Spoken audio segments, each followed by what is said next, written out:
What if we told you that reality, as you perceive it, might not be as real as you think? It's a concept that might be hard to wrap your mind around, but it's a question that has been at the heart of philosophical debate for centuries. Different schools of thought, rationalism, idealism, empiricism, materialism, and more, all have their own interpretations of what constitutes reality. A shared standpoint, however, is that while objects do exist in the external world, our perception of them might not reflect their true, actual existence.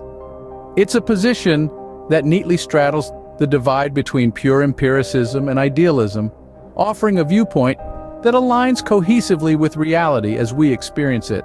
Now, let's take this a step further and introduce the concept of dimensions.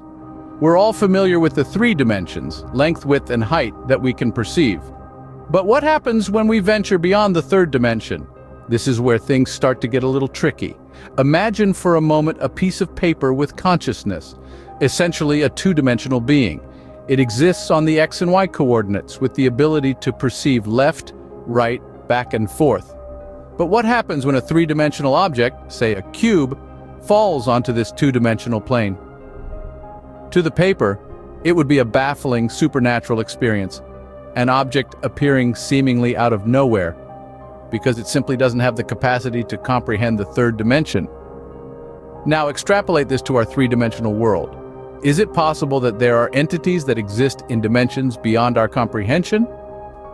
Dimensions that we, as three-dimensional beings, cannot perceive. It's a tantalizing thought, isn't it? In summary, our understanding of reality might be limited by our dimensional perception. Just as a two-dimensional being can't comprehend a three-dimensional object, we might be unable to perceive or comprehend entities that exist in dimensions beyond our own. So, while we can agree that objects exist in the external world, our perception of them may not reflect their true nature or existence. It's a thought that could very well be the scientific route to modern metaphysics. In the grand scheme of things, it's a humbling reminder that there's so much more to reality than what meets the eye. And perhaps in exploring these concepts, we can inch closer to understanding the true nature of our existence.